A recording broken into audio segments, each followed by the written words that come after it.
오늘 이 시간 하나님께서 우리에게 주시는 말씀은 고린도전서 6장 12절에서 20절까지의 말씀입니다. 고린도전서 6장 12절에서 20절까지의 말씀 함께 보도록 합니다.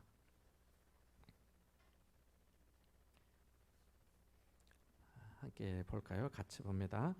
모든 것이 내게 가나 다 유익한 것이 아니요 모든 것이 내게 가나 내가 무엇에든지 얽매이지 아니하리라.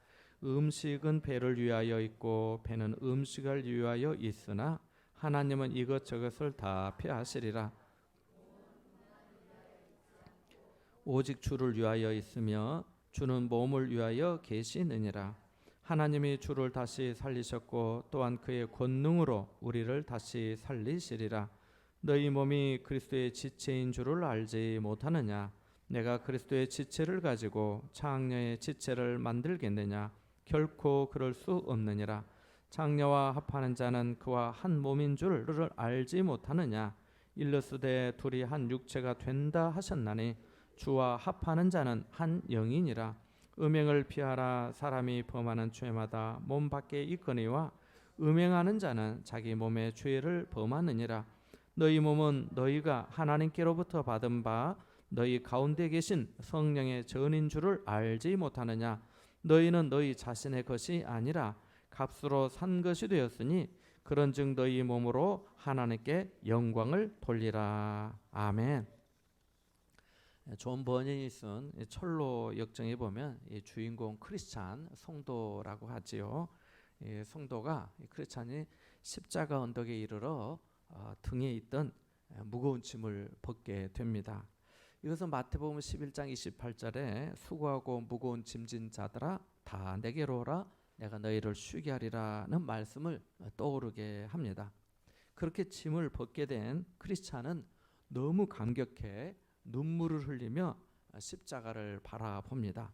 그때 광채를 바라는 세 사람이 다가와 그대여 평안할지어다 라고 그에게 인사를 건넵니다. 그리고 첫째 사람이 그에게 하는 말이 당신은 이제 죄의 사함을 받았습니다 라고 말해줍니다. 그리고 둘째 사람은 크리스찬이 그동안 입고 있었던 이 누더기 옷을 벗기고 깨끗한 새 옷으로 갈아입혀 줍니다. 이 옷은 구약성경 스가랴 3장 4절에 나오는 아름다운 옷이요 또한 예수 그리스도를 상징합니다. 갈라디아서 3장 27절에 그리스도로 옷 입었느니라고 하였기 때문입니다. 그렇게 옷을 갈아입고 나니 세 번째 사람이 크리스찬의 이마에 표를 달아주면서 봉인된 두루마리 한 개를 건네줍니다. 이것은 진리의 말씀, 오늘날 성경을 말하는데 크리스찬에게 이렇게 말합니다. 길을 가면서 두루마리에 적힌 내용을 읽고 천국문에 이르렀을 때에 그것을 제시하십시오 라고 합니다.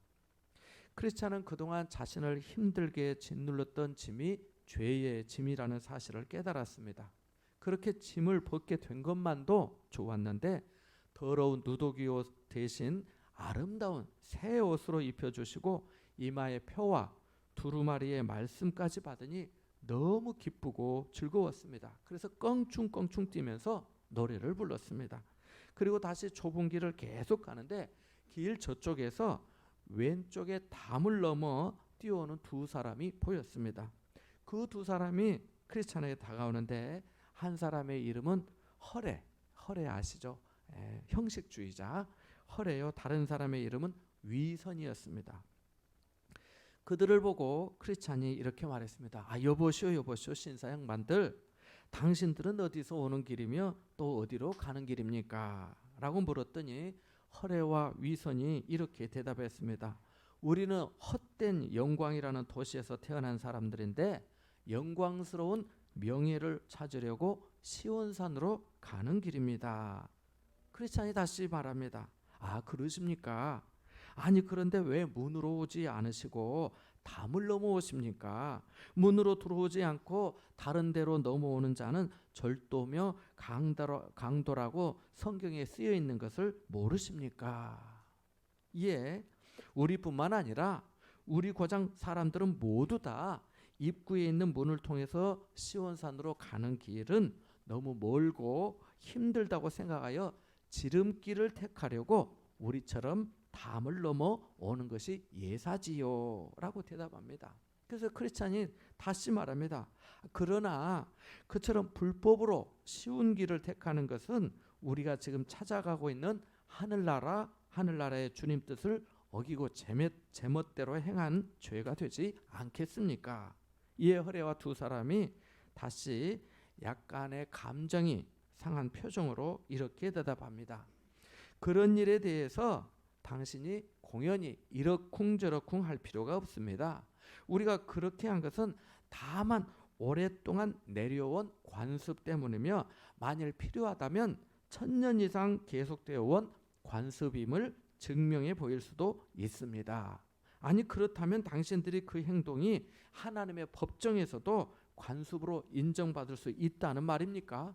아니 1000년이 넘도록 여겨온 간섭이니까 공정한 재판관이라면 틀림없이 합법적으로 인정해 주리라 믿습니다. 일단 우리가 이 길로 들어선 이상 우리가 어떤 경로를 밟아왔는지 그게 뭐 중요합니까? 보십시오. 입구에 문으로 들어온 당신이나 담을 넘어온 우리나 지금 같은 길에 있지 않습니까? 당신이 우리보다 나은 게 뭡니까? 라고 말을 했습니다. 이에 크리스찬이 다시 말합니다. 나는 하나님의 법에 따라 행하고 있지만 당신들은 마음 내키는 대로 제멋대로 함부로 행동하고 있는 것이 다른 점이지요. 여러분은 어떻게 생각하십니까? 어느 쪽 말이 맞다고 보십니까?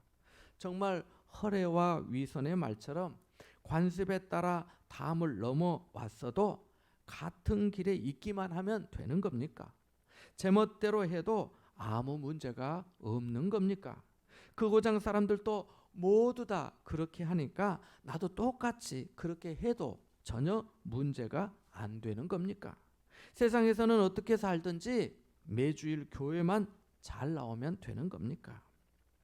믿는 사람에게 있어 자유는 예수 그리스도 안에 있는 신앙의 한 징표입니다. 그러니까 우리가 예수 그리스도의 십자가 대속의 죽음으로 말미암아 죄를 용서받았기에 더 이상 죄책감에 시달리지 않고 은혜와 평강을 누리면서 자유로운 삶을 살게 되는 것이지요. 자유는 묶임에서 풀림이요 갇힘에서 놓임이요 어떤 속박이나 한계를 벗어나는 해방을 의미합니다. 그래서 인류는 지금까지 자유를 추구하고 인간의 자유를 인권이라 하여 최대한 존중하고 있습니다. 예수님께서도 공생의 사역을 시작하시면서 나사렛 회당에 들어가셔서 이사야 성경의 한 곳을 펼쳐 읽으시면서 하신 말씀이 뭡니까? 주의 성령이 내게 임하셨으니 이는 가난한 자에게 복음을 전하게 하시려고 내게 기름을 부으시고 나를 보내사 포로된 자에게 자유를 눈먼 자에게 다시 보게 함을 전파하며 눌린 자를 자유롭게 하고 주의 은혜의 해를 전파하게 하려 하심이라고 하지 않으셨습니까? 주님은 모든 사람에게 자유를 주시고자 하셨습니다. 그래서 진리를 알지니 진리가 너희를 자유롭게 하리라고도 하셨습니다. 인간의 자유의지는 어떤 것으로도 막을 수 없고 제약할 수 없습니다. 그래서 미국의 패트릭 헨리는 나에게 자유를 달라, 그렇지 않으면 죽음을 달라라고도 했습니다. 자유에 대해 말을 하자면 끝이 없을 것입니다. 중요한 것은 예수 그리스도 안에 있는 성도에게 자유는 어떤 의미인가 하는 겁니다. 사실 이 질문에 대한 성경의 답은 아주 많습니다. 본문의 말씀도 그 중에 하나입니다. 이미 말씀드린 바와 같이 유동인구가 많고 돈이 넘쳐나는 이 항구 도시에 있었던 고린도 교회는 자칭 위대한 그리스의 철학이 번성한 도시에 세워진 교회입니다. 그러니까 소크라테스, 플라톤, 아리스토텔레스 등의 유명한 철학자들이 철학에 대해 논쟁이 활발하였고 스토아 학파와 에피쿠로스 학파 등의 영향으로 나는 부족한 것이 없다, 자유롭게 생활하는 것이 행복이다, 내가 왕이다, 인간의 행복은 쾌락을 추구하는 것이다는 사상이 많았습니다. 이것이 인간 생활의 지혜라고 생각했습니다. 그리고 고린도에는 아름다움을 상징하는 아프로디테 여신의 신전이 크게 있었는데 그 신전의 창녀들이 1000명 이상이 있어서 신전을 찾는 남성들과 성관계를 가지는 것이 제사의 한 방식이었습니다. 아시는 분도 계시겠지만 아프로디테는 성적으로 자유분방한 여신이거든요. 그래서 이 아프로디테는 성적 해방을 상징합니다. 이러한 종교적 또 사회적 배경으로 고린도의 거리에는 매춘이 많았습니다. 그러니까 당시 매춘은 합법적인 것은 물론이고 널리 인정받는 사회적 관행이었습니다. 실제로 어떤 기록에 보면 이렇게 나와 있습니다. 그리스에서 남자에게 허용된 성적 자유와 행동 반경은 실질적으로 무제한이었다. 남자가 미소년 및 창녀들과 갖는 성관계는 일반적으로 용인되고 있었다. 이렇게 되어 있습니다. 이런 기록이 있습니다. 무슨 의미인지 아시겠죠? 바울이 고린도 교회에 이 편지를 쓸 당시에도 당연히 그랬습니다. 아시는 분도 계시겠지만 지금도 네덜란드에서는 매춘이 합법적입니다. 조선시대의 선비들이 기생집 찾아가는 것이 죄도 아니고 선비의 풍류라고 했던 것처럼 이와 비슷한 곳이 고린도였습니다. 그런데 이러한 고린도에서 하나님의 부르심 가운데 예수 믿는 사람들이 생기게 되었습니다. 그런 세상 문화에 젖어 있고 그렇게 살던 사람들이 어느 날 예수님을 믿고 성령의 은혜를 받아 성도가 된 것입니다. 하나님의 놀라운 은혜이지요. 사람들이 예수님을 믿고 보니 너무 좋은 겁니다. 죄에서 자유를 얻고 죄책감도 덜게 된 것 같았습니다. 그러면서 여기에 모든 것을 자유롭게 해도 되겠구나. 영원히 구원을 받는 것이지 몸은 아니잖아. 나는 무엇이든지 할 수 있다고 하는 당시의 철학 사상과 이 매춘 문화가 섞이게 되었습니다. 이것이 자유와 지혜라고 생각했습니다. 이러한 입장에서 함께 12절의 말씀을 보는 것이 본문을 이해하는데 매우 중요합니다. 같이 한번 읽어볼까요? 12절입니다. 모든 것이 내게 가하나 다 유익한 것이 아니요 모든 것이 내게 가하나 내가 무엇에든지 얽매이지 아니하리라. 아멘. 여기 모든 것이 내게 가하나라고 하는 말이 나오는데 모든 것이 내게 가능하다는 말이지요. 사실 바울도 이와 비슷한 말을 한 적이 있지요. 빌립보서 4장 13절에 보니까 내게 능력 주시는 자 안에서 내가 모든 것을 할 수 있느니라고 하거든요. 바울이 빌립보에서 한 고백은 자신이 어떤 상황에서도 그러니까 형편이 좋을 때든지 궁핍할 때든지 모든 상황 속에서 주님이 주시는 은혜로 잘 감당할 수 있다는 겁니다. 그러나 본문에서의 얘기는 그런 차원이 아닙니다. 여기서는 여러분 모든 것이 내게 가능하지만 모든 것이 유익이 되는 것이 아닙니다. 모든 것을 내가 할 수 있지만 나는 무엇에든지 얽매이지 않을 것입니다 라는 뜻입니다. 고린도 교회 성도들 중에 어떤 사람들은 자유를 열광하였습니다. 그들의 표요, 그들의 삶의 슬로건은 나는 무엇이든지 할 수 있다. I can do it. 이것이었습니다. 바울은 이러한 형편을 잘 알고 있었습니다. 그래서 이것을 자신에게 적용하여 말한 것입니다. 여기 얽매이다라고 하는 단어는 지배를 받다는 뜻으로 나중에 7장 4절에 나오는 남편과 아내가 상대의 몸을 주장하다고 했을 때 쓰인 단어와 같은 말입니다. 그러니까 모든 것이 내게 가능하지만 그것에 얽매이지 않겠습니다. 그것에 지배받지 않을 것입니다.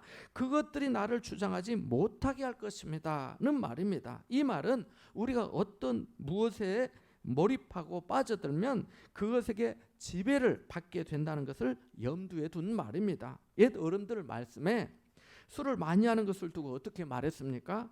처음에는 내가 술을 마시지만 나중에는 술이 나를 마신다고 하였습니다. 처음에는 내 의지로 술잔을 드는 것 같아도 나중에는 그것에 지배되어 술이 나를 마신다는 거지요. 앞서 말씀드린 이 허례와 위선이 입구의 문으로 들어오지 않고 담을 넘어와서 크리스찬에게 했던 말도 알고 보면 내가 모든 것을 할 수 있다. 이렇게 하는 것도 내 자유니 참견 마라. 이런 뜻 아니겠습니까? 이런 일이 고린도 교회 안에 있었던 것입니다. 12절 말씀만 읽어봐서는 바울이 왜 이런 말을 했는지 쉽게 납득이 되지 않습니다만은 13절 14절 말씀을 읽어보면 알 수 있고요, 15절 16절 말씀을 읽으면 더 확실히 알 수 있습니다. 먼저 13절 14절의 말씀을 다시 한번 읽어보겠습니다. 같이 봅니다. 음식은 배를 위하여 있고 배는 음식을 위하여 있으나 하나님은 이것저것을 다 폐하시리라. 몸은 음란을 위하여 있지 않고 오직 주를 위하여 있으며 주는 몸을 위하여 계시느니라. 하나님이 주를 다시 살리셨고 또한 그의 권능으로 우리를 다시 살리시리라. 아멘.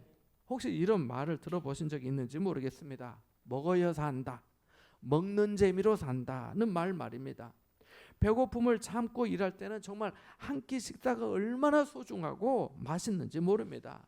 여기 음식은 배를 위하고 배는 음식을 위하여 있다고 했는데 배는 우리 몸의 일부이죠, 일부. 그러니까 우리가 생명을 유지하려면 음식으로 배를 채워야 합니다.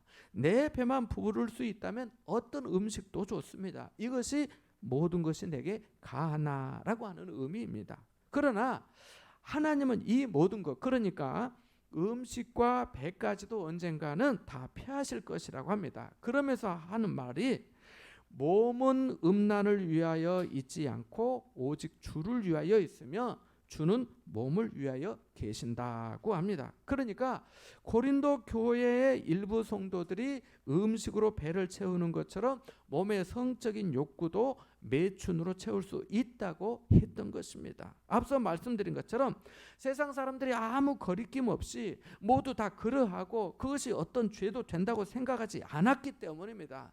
나는 모든 것을 할 수 있다면서 자유를 주장하고 신앙생활은 영적인 생활이지 물질적인 몸과는 별개라고 생각해서 매춘을 해도 괜찮다고 여겼던 것입니다. 그래서 몸은 음란을 위하여 있지 않다고 한 것입니다. 몸을 음란에 사용하면 안 된다는 겁니다. 몸은 오직 주님을 위하여 사용해야 한다는 겁니다. 왜냐하면 주님께서도 우리 몸을 위하시기 때문입니다. 그래서 다른 성경에서는 13절 말씀이 이렇게 번역되어 있습니다. 경청해 보시겠습니까? 또 음식은 배를 위하여 있고 배는 음식을 위하여 있다고 말할 수 있습니다. 그러나 하나님께서는 이것도 저것도 다 없애버리실 것입니다. 몸은 음행을 하라고 있는 것이 아니라 주님을 섬기라고 있는 것입니다. 그리고 주님은 몸을 돌보아 주시는 분이십니다. 이렇게 되어 있습니다. 바울은 한 걸음 더 나아가 몸을 제멋대로 생각하고 음행하는 자들에게 주님께서 부활하신 것처럼 몸 또한 신령한 몸으로 부활할 것이라고 합니다. 그래서 14절 말씀에 하나님이 주를 다시 살리셨고 그의 권능으로 우리를 다시 살리시리라고 한 겁니다. 이러한 내용은 15장에서 좀 더 깊이 다루어집니다. 성도가 몸을 잘못 사용하면 그것은 창조주 하나님을 무시하는 거나 마찬가지입니다. 우리가 사도신경으로 신앙 고백을 하면서 끝부분에 하는 내용이 뭡니까? 몸의 부활과 영생을 믿습니다. 이렇게 하잖아요. 몸의 부활과 영생을 믿습니다 라고 하잖아요. 정말 이 고백이 자신의 진실한 신앙 고백이라면 몸을 소중히 사용해야 합니다. 바울은 이 문제에 대해 다른 각도에서 한 번 더 교훈해 주는데요. 함께 15절에서 17절까지의 말씀을 읽어보겠습니다. 같이 봅니다. 너희 몸이 그리스도의 지체인 줄을 알지 못하느냐? 내가 그리스도의 지체를 가지고 창녀의 지체를 만들겠느냐? 결코 그럴 수 없느니라. 창녀와 합하는 자는 그와 한 몸인 줄을 알지 못하느냐? 일러스되 둘이 한 육체가 된다 하셨나니 주와 합하는 자는 한 영이라. 아멘. 여기 15절에 너희 몸이 누구의 지체라고 합니까? 그리스도의 지체라고 합니다. 그러면서 그것을 자신에게 대입하여서 내가 그리스도의 지체를 가지고 창녀의 지체를 만들겠느냐? 결코 그럴 수 없다고 단호하게 말합니다. 어떤 사람의 말처럼 교회는 의인들의 공동체가 아니라 죄인들의 공동체입니다. 그래서 모나고 거칠고 까칠하고 감당하기 어려운 사람들이 많습니다. 조금만 이렇게 들춰보면은 부족하지 않는 사람이 없고 죄의 냄새가 나지 않는 사람이 없습니다. 의인은 하나도 없다는 말씀이 딱 맞게 드러나는 곳이 교회입니다. 다 서로 부족하고 부끄러운 사람들인데 자기가 더 아는 것처럼, 자기가 더 의로운 것처럼, 자기가 더 잘난 것처럼, 자기가 더 잘하는 것처럼 하는지 모르겠습니다. 자기 안에 있는 대들보는 보지 못하고 남의 눈에 있는 티만 빼주려고 하는지 모르겠습니다. 만약 우리가 오늘 본문의 앞부분에 나오는 6장 9절에서 10절 사이에 열거든 죄의 목록을 정직하게 우리 스스로에게 적용해 본다면 뭐라도 하나 걸리지 않을 사람이 없을 겁니다. 그런데 이런 사람들이 고린도 교회에 온 겁니다.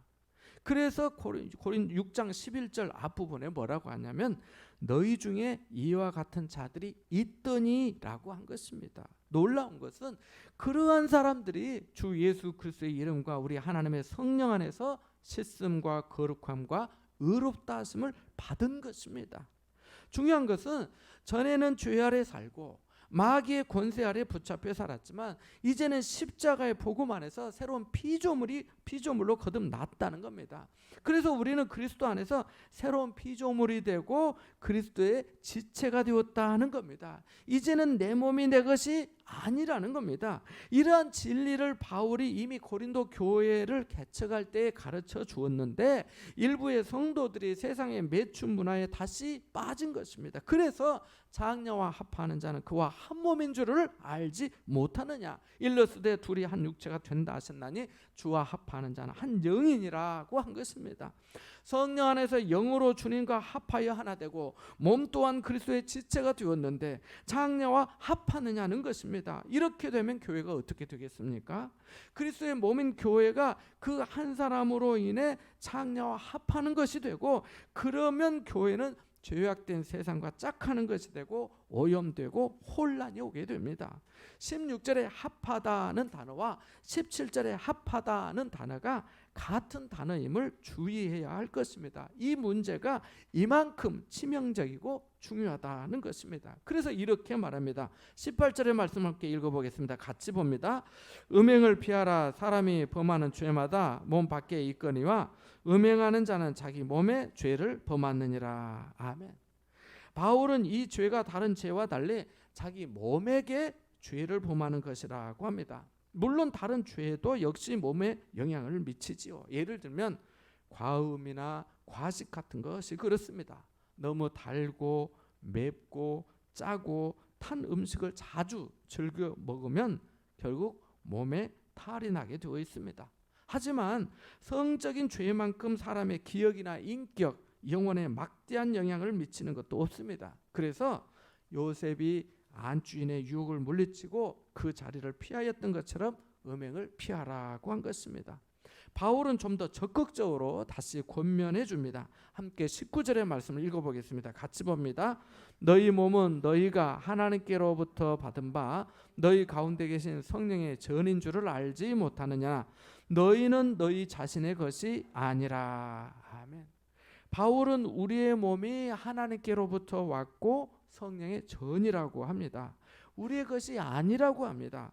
사실 성령의 전이라는 말씀은 앞에 3장 16절 말씀에도 나옵니다. 차이가 있다면 본문에서는 몸이라는 표현까지 구체적으로 사용하였다는 것입니다. 성도는 자기 몸에 대해 성령의 전이라는 생각을 가져야 합니다.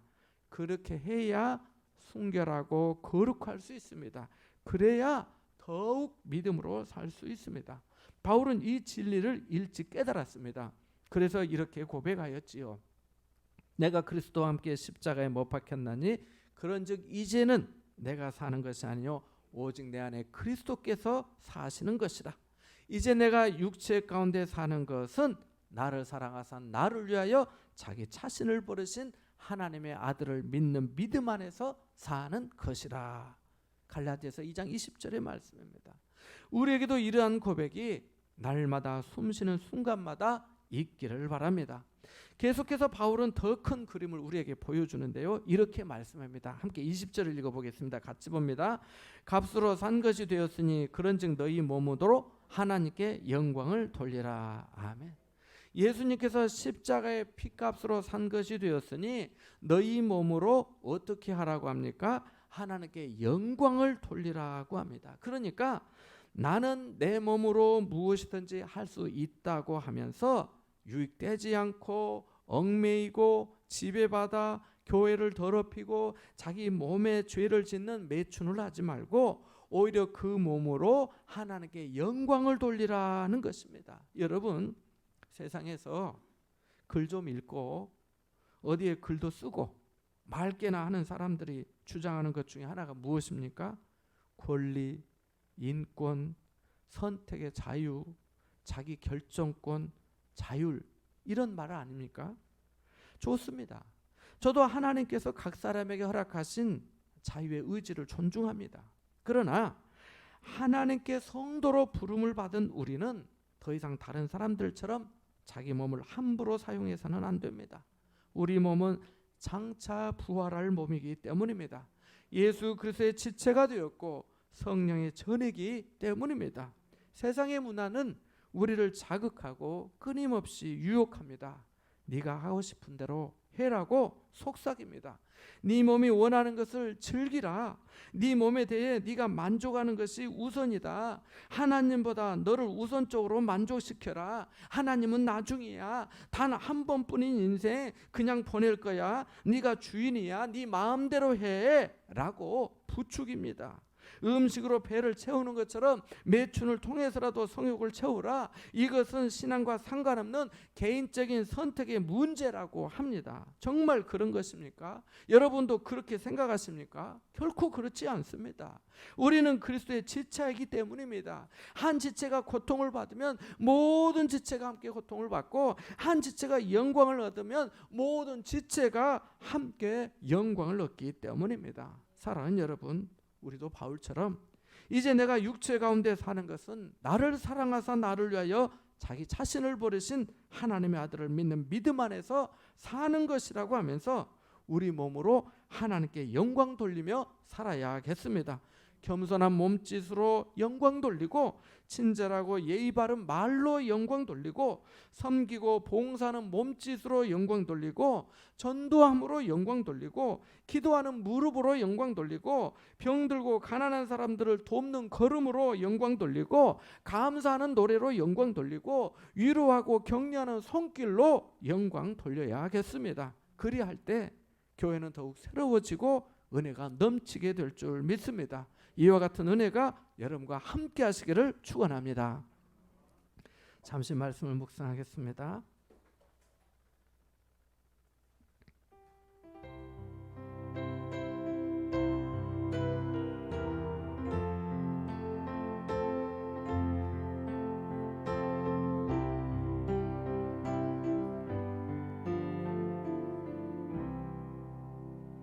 하나님 아버지, 우리의 몸이 장차 부활할 몸이요 그리스도의 소유된 지체요 성령의 전이라고 다시 일깨워 주셔서 감사를 드립니다. 우리 몸을 허탄한데 정욕을 따라 사용하지 않게 하시고 십자가의 피값으로 산 것이 되었으니 하나님의 영광을 위해 더욱더 사용하게 하여 주옵소서. 그래야 많은 사람들에게 그리스도의 향기가 되고 그리스도의 손길이 되게 하여 주옵소서. 예수님의 이름으로 기도하옵나이다. 아멘.